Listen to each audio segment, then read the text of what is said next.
Hey guys, how are we doing? So we're back on another video from Nux Taku. I'm loving One Punch Man stuff at the moment. I really want to do Mother's Basement's videos on One Punch Man. Discussing the animation, because I personally don't have a problem with it. I want my girlfriend to sit in on that one as well, because she's got no problem with the animation either. I just feel like it's just kind of moaning about nothing. But, let's get into this. I love these videos when Nux does these, because they're just going to be like, it's going to be silly. I love silly. And my back is still hurting, but I have pills to take now, yay! So, woo, let's get into this. The brilliant power system of One Punch Man. When we're talking the greatest power systems in anime, yeah. I hear discussions about Hunter x Hunter and JoJo's the Nen Bizarre system, Adventure. hell yes. When we're not talking about Hunter x Hunter or JoJo's Bizarre Adventure, well, frankly, we should be talking about them because those two are head and shoulders above every other anime as far as battle systems go. They really are. If you disagree, well then you probably didn't watch Hunter x Hunter or JoJo's Bizarre Adventure. But that's not the point. The point is, even when discussing power systems in general, no one brings up One Punch Man. One Punch Man is the power system that's considered a football power system and never brought up. Because unlike power systems like Naruto, My Hero Academia, Black Clover, Bleach, which each have good power systems in their own way and allow the mechanics of fights in said universe to progress in an interesting and potentially strategic fashion, there is room to discuss what makes them all great. One Punch Man is never even brought up as far as power systems in general. In fact, I'm not talking down at anyone. No, I am an offender of this as well. In the Rant Cafe, the podcast that I co-host, link is in the description, we do it weekly. We did a video talking about the best power systems in anime with Super Eye Patch Wolf. It was a lot of fun. We picked out our 16 Super Eye Patch Wolf's in it, cool. Which one should win it all, and of course the finals were JoJo's Bizarre Adventure and Hunter x Hunter. Much to everyone's surprise. One Punch Man was not on the list, and it wasn't because until I actually started really thinking about it, there was no power system to discuss. Power system in there. Now it can be discussed infinitely. Being that One Punch Man, all in all, is a deconstruction of sorts, even though I don't really like that word, of shonen anime, where it in itself is not a shonen and it pokes fun at shonen tropes that we've come to be so familiar with. The power system is also a deconstruction of shonen power system. So,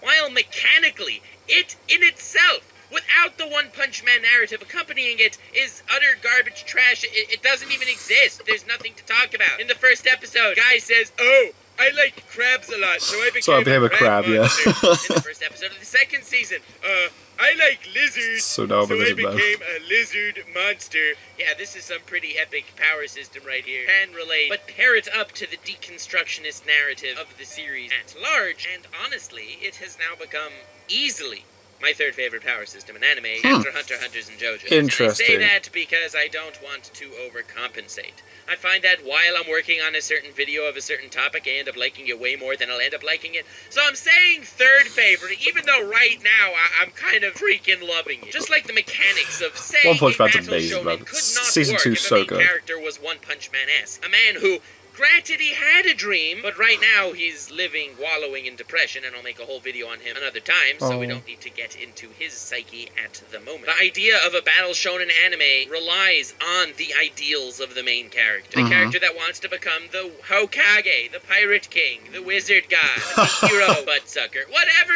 the dream may be. The series is following these ideals and the struggles that take place in order to reach that dream. One Punch Man has surpassed all of that with a character that has no need to struggle physically and is mentally vanquished of any aspirations towards a future. So, the power system, to mirror this, is based on dreams. Normally, taking someone like Naruto, for example, the dream is to become Hokage. The power system is the mechanics in which to rise in rank in the world. In One Punch Man, living for Saitama is the mechanics, and the dream to reach a certain status is the power system. Crab Guy loved crab and became a crab monster. Lizard Guy loved lizards and became a lizard monster. It's primarily focused on comedy, which is what makes all these scenes amazing and not just really freaking dumb. But if you're trying to look at the mechanics of the power system itself, in any other situation makes it really freaking dumb. But in the narrative of One Punch Man, which is focused on the psychological development of characters, it becomes incredible. Now, Saitama seems to be an anomaly. Why the hell is this guy so powerful? He can beat anything in one punch. He's so in another class of the rest of his universe. From doing 10 push-ups a day, 10 sit-ups a day, and a 10-kilometer run. God damn it, what's the secret? And obviously, 'Cause everyone's like, "That's just basic training." that his dream and passion was to become the strongest hero.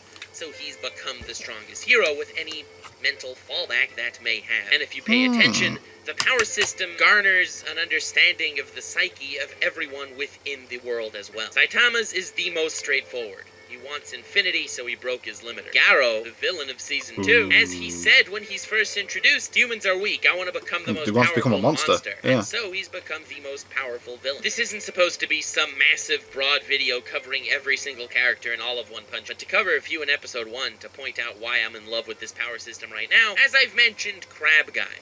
What does this thing represent? And it's pretty straightforward. Seafood is a delicacy, especially things like crab, and this guy who used to be a famous businessman, but then, since he became so addicted to crab, he became a crab monster running around the streets in his tighty whities, reflects the nature of his job. He was a businessman that worked his ass off in life because he was greedy AF. With this greed, he bought lots of crab. You know, expensive foods. Delicacy. He doesn't have any life aside from his work and aside from his love of crabs. The crab, which represented his greed, ended up consuming him, making him what he is. Became an embodiment of greed. He became a metaphorical monster, and the power system of the One Punch Man universe made him a physical. He became a crab monster. Someone just looking at the world for the materialistic gain he can have of it.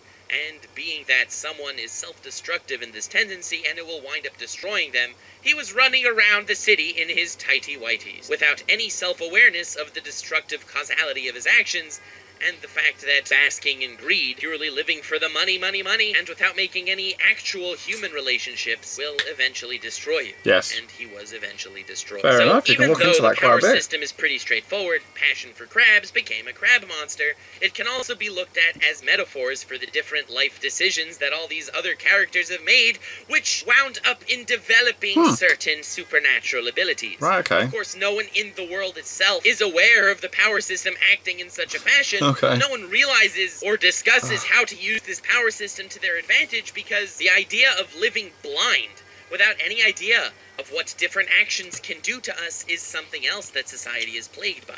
No one knows what they're doing. No one knows how to go further. Everyone just has to do their best. And I'll bring up another example from Episode 1 of One Punch Man, since I can really talk about every single villain in the entire series at length. But do you remember there was this scientist dude who developed some drug that he gave his brother to make him colossal titan size? Yep. He was wrecking the city and stuff. One Punch Man went to fight him. When he saw One Punch Man on his shoulder, his scientist brother was like, "He's on your shoulder! Get him!" And then he killed his brother. And then colossal titan brother put his hand on his shoulder to squash the intruder, and wound up squashing his own elder brother, the scientist dude, because he crushed the wrong shoulder. Then, in a fit of rage, he seeked to destroy One Punch Man, and One Punch Man defeated him in one hit. Punch, yeah. Now, wow, this doesn't seem like a power system at all. Scientist guy came up with a crazy drug to give his brother, and the drug worked. That's science. That's not the power system. The beauty of One Punch Man is it doesn't matter. It's all rooted in metaphors. Why did Crab Guy decide not to wear pants? It's not like the bottom part of his body became a crab. Yeah, that's true. It doesn't matter. It's not just the comedic aspect of it. The comedy's the appeal, but it's everything behind that really draws you in. So, for the sake of simplicity, I'm going to be calling the brother that the drug was used on that became massive colossal titan, and I will be calling evil shrimpy scientist brother Elder Toguro. Elder Toguro wanted to use his scientific knowledge to create some form of unstoppable force, and the only person he trusted to help with him. So, his brother became this unstoppable force through his science. The reason why it couldn't be him himself is simple. It's because he has pride in the work he's doing. And wants to see it. Science is something that he can use to test on others. Now, the reason why it had to be his brother as opposed to, I don't know, a literal guinea pig is because it went to show that he was willing to stretch the ethical boundaries. He didn't know what the exact results of his scientific experiment would be, but his pride got in the way of that, and he was willing to take the unnecessary risk getting someone else wrapped up in his issue.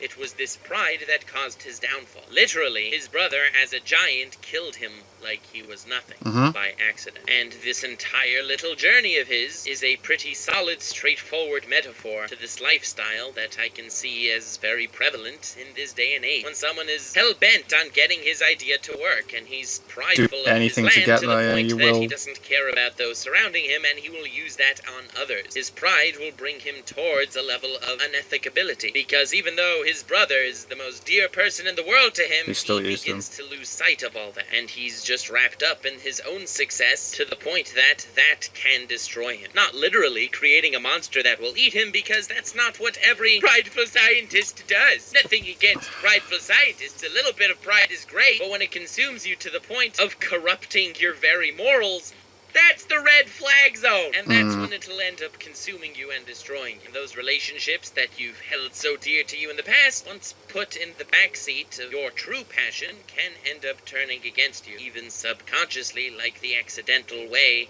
Colossal Titan killed Elder Toguro in a One Punch Man. And similarly with Colossal Titan's own story. He's someone that had so much faith in his brother just because of the promise that Elder Toguro made. It will make you strong. His dream was pure strength alone. He was a bodybuilder working on making himself more powerful. Unlike Saitama, who wanted to be the ultimate hero, and reaching that goal, Colossal Titan just wanted more and more power. Not for a heroic purpose, just to be strong, a villainous purpose, just for the sake of brute strength. And with great power comes great responsibility, which is why he ended up killing his brother by accident and wrecking the entire city. He didn't care about others, he only cared about his own power, as a complete different glance on what pride is. Elder Toguro was prided in his invention, and so his invention killed him. Colossal Titan was only prided in himself, and so he was the killer. You do realize, between the three villains I was just talking about, Crab Guy and the two brothers, they were only on screen for a grand total of 5 minutes. Yeah, there's so much to talk about. Yeah. There is so much in One Punch Man. It's amazing. This isn't character analyses. This is talking about the mechanics of the world.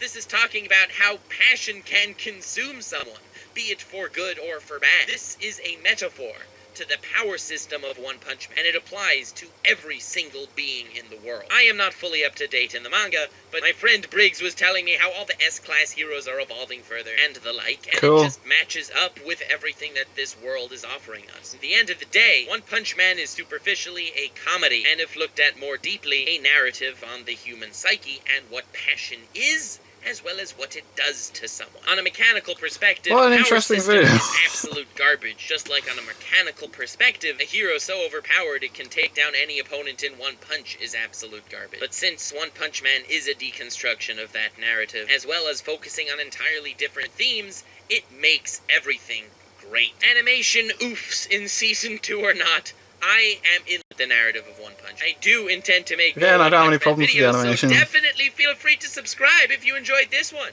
That would be epic. Also, leave a like and comment to me below what your superpower would be in the One Punch Man universe, because why not? I have a feeling my power would be the ability to freely control and manipulate sarcasm at will, at speeds never seen before, which I think amazing. Is superficially hilarious, just like One Punch Man, and also, on a deeper level, shows my inner psychological turmoil.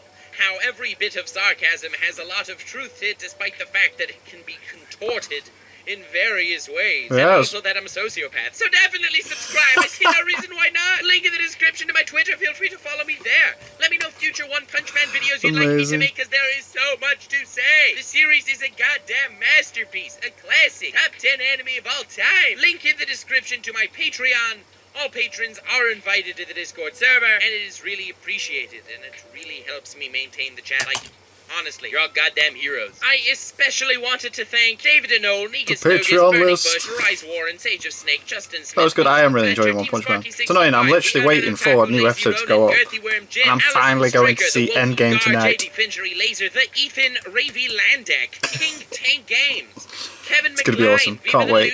Can't wait. Jordan, Frisky Dinger, White Noise 32, Nasty Frank's Barbecue, Talon, Bestest Daddy, Cross, Mitchell Garnett, Miriam Ramirez, Praise Lord Gigamesha, Billy Thompson, Serial Flex Offenders, JJ Slabrams, The Night Brights, LJ Elijah D. Borden, Kaiser Wanar, Alihi-san, Dan Soko, Such amazing name I names. probably mispronounced terribly, Crazy Beat, Divine Reigns, Teakui, Skylar Legg, Samuel Guzman, The Ninth Master, Karma, and jeez, your Patreon list has gone up, man. That's amazing. Noctris 13, Cream My Pancake, Stanley Ramsrud, MD, Adria Pica, Cream My Shinon Pancake. Everest, and Kyle the Warrior. Thanks to the God Usopp Rank Dark Element, Eduardo Flores, Pooh Zerker, Necro, Sonny Parks, Maurice Luis Dreyfus, and Gintama for life. Very Boy. good Gintama for life. I agree. And thank you to the men, the myths, the legends, Steve, and Hexile. Thank you all so much for watching until this point. It is greatly appreciated. If I was one of those cringe YouTubers, I'd say, remember to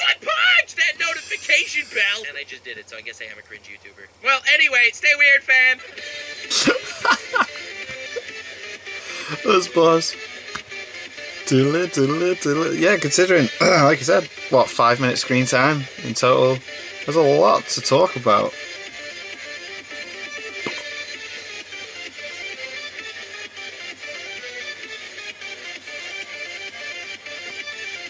Amazing. I like Nux's videos. I like how he can do like really, really funny stuff, and then he can do like in-depth analysis stuff. It's really, oh, really cool. Yeah. Sorry, just seen a really interesting comment on one of my videos. Yeah, thank you guys very much for watching. What do you guys think of that? So guys, think of this. Click like, subscribe if you haven't already. Leave comments down below. Let me know what I should watch and discuss in future videos. And I'll see you guys next time.